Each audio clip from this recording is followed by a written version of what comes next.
someone famous, it can be your neighbor, it can be someone from your family, it can be a kid. You just try to observe this person. Learn about this person's trends, characteristics, how this person reacts, about this person's perception, what does this person like, and try to borrow this complex of characteristics. And you will see that your personal life will change accordingly. So borrowing identities, it's a psychological and neurological technique that has been used like back in the 50s and 60s, but with different intent. So we use it widely in order to teach people how to become more creative. If you like one particular artist, observe this person, try to learn from this person, and try to try it on. His way of thinking, his attitude, his characteristics, his personality trends, and you will see how your personal outcomes will adjust. Capture innovative ideas. Sometimes we have so many ideas and then we just forget about this. It's always great to have like a book of creative thoughts or something like this. And you just keep writing, and one day you will be surprised how many amazing ideas you have. And who knows, maybe you just put it all together and then make a proposal, and then you get granted for the rest of your life. You have to mix unlikely ideas and analyze images and dreams, because this is a whole separate topic, but I also talk about this in my book. Sometimes your dreams are very meaningful, especially if you are an intuitive person and you're spiritual. Sometimes your dreams give you unbelievable ideas, and probably you do know that many great inventors got their ideas from their dreams, so that's a big contribution. Promote imagination, daydream, relax, pay attention to the environment, and become immersed in activity. You know, some children are tending to daydreaming in school, and teachers who does not understand about creativity will say like, oh, he's not with me all the time, he's somewhere else, he's daydreaming. As a matter of fact, those kids are the most creative thinkers. So when they grow up, they come up with unbelievable ideas, because when you are daydreaming, your mind gets into the state of elaboration ideas, which is important and critical for creativity. This is just a simple exercise that you can do every day while on the train or driving. Just pick any words that you like and combine them into one sentence, into a poem, into a song, into something else. Combination promotes creativity and changes the way you think. Take control of your thoughts, find guidance, live in the present. This is very important. Many people live either in the past or they dream about their future, so they literally lose the moment. And when you lose the moment, you really don't enjoy it much. And when you don't enjoy it much, you cannot fully explore your creative potential. So it's very important. Here and now, that's what's important.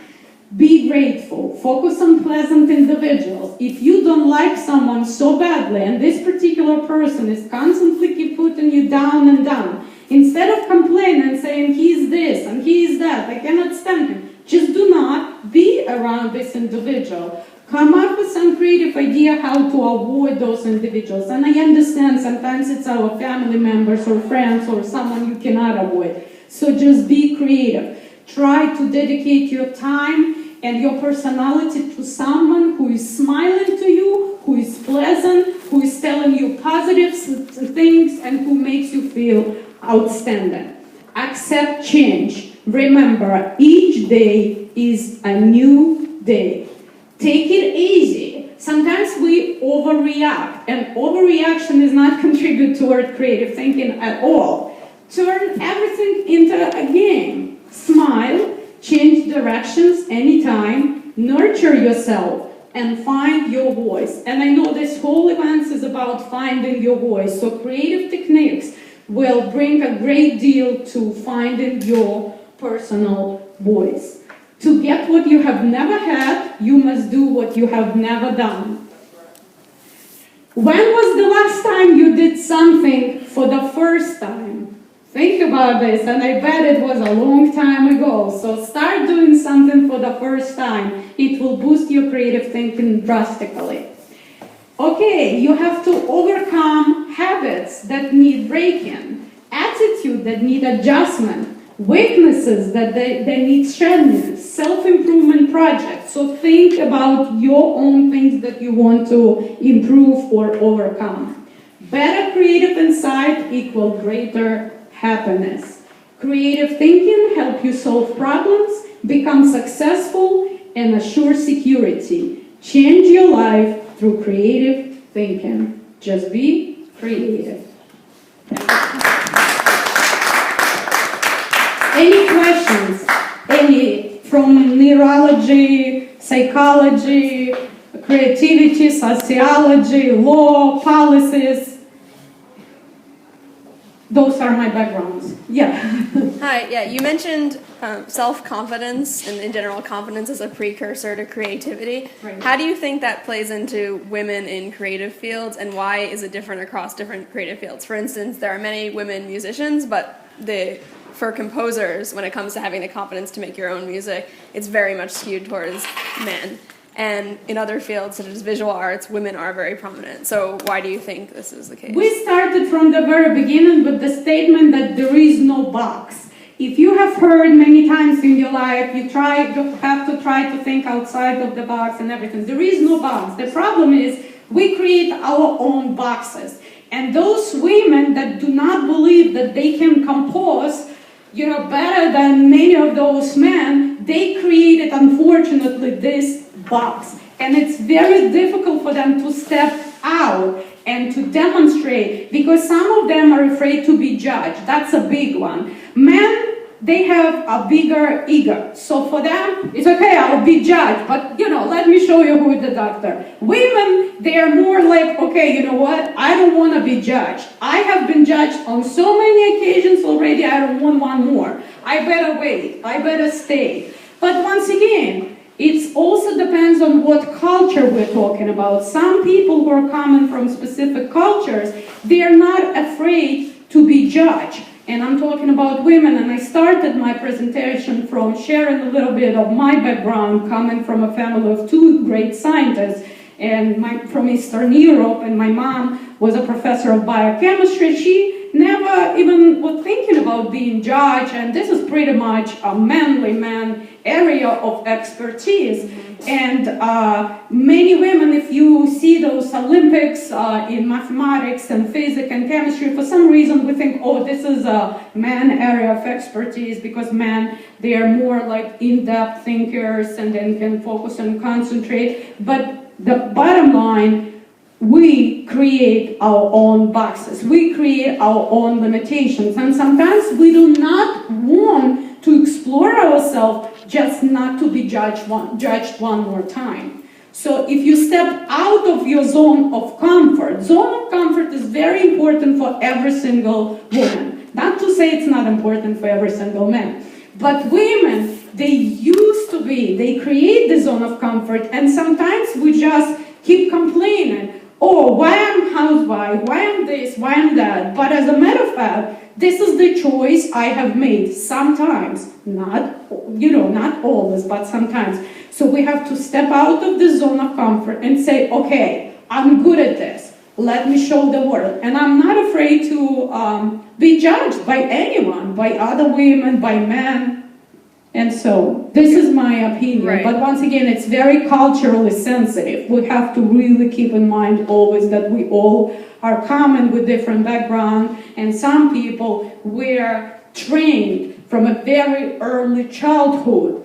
There are areas you can go to. There are some you cannot. There are things you can do. There are things you better not. So whatever we learn in our childhood, it impacts our future decisions. Not to say that I know many women who would come from this type of background, but then they just break those boundaries and they just crash the entire world and they become the most wonderful leaders. But they keep talking about how difficult it was to break those boundaries, how difficult it was to step out of these bugs that we have created for ourselves. Right. I guess my question was sort of, why do you think women have gained prominence in certain creative fields but not others? And how does the confidence factor affect that? I think it has to do with cliche that, as you just said, like, for example, give me an example of those artistic fields, like artists. There are many women who are artists and everything. Composers, I do know many because I was working on international channel as well as on radio, and I have been interviewing multiple professionals from all over the world, and I did have unbelievable women who were composing and they were musicians and everything. Competition is tough. We live in a very competitive world, and not to say that we don't have competitors who are men and extremely talented. So it takes probably your own ego and a lot of personality traits. And I don't want to say that men are more rough and tough and they would break those boundaries and go, but sometimes women, they just do not have enough of those personal characteristics. Has nothing to do with their talent, has nothing to do with their desire to achieve. Maybe some personal traits, maybe, but there is no difference scientifically proved between creative thinking between men and women. So if you want to hear that there is something the way we think, no, women actually are more multitasking than men. So that's, yes, but we all creative, we all are born creative, and it has to do with our own beliefs and with those cliches that exist in our contemporary world. Right. Yeah. How can we appreciate the effectiveness of the creativity in the media? In the media? Yeah.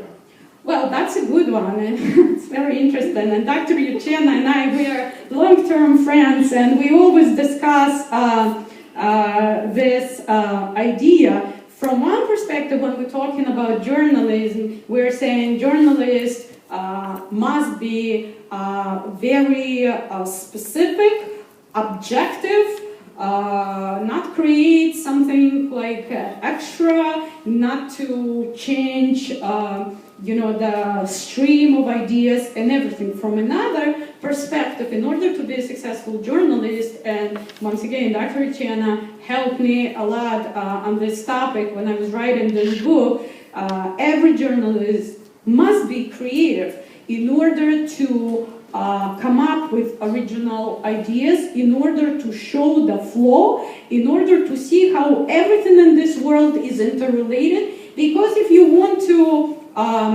reflect one particular moment, historical moment, you really have to understand so many different background sounds, including economy, history, politics, people, culture, language, geography, proximity, space, everything. So if you will not be creative, if you will not be able to combine all of those ideas and thoughts, and yet understand the flow, understand from the perspective of systematic thinking, then I guess you will not be able to be objective enough. Because I think this is one of the problems that some journalists, they just take one particular event, describe it, and then it's kind of isolated from the whole surrounding.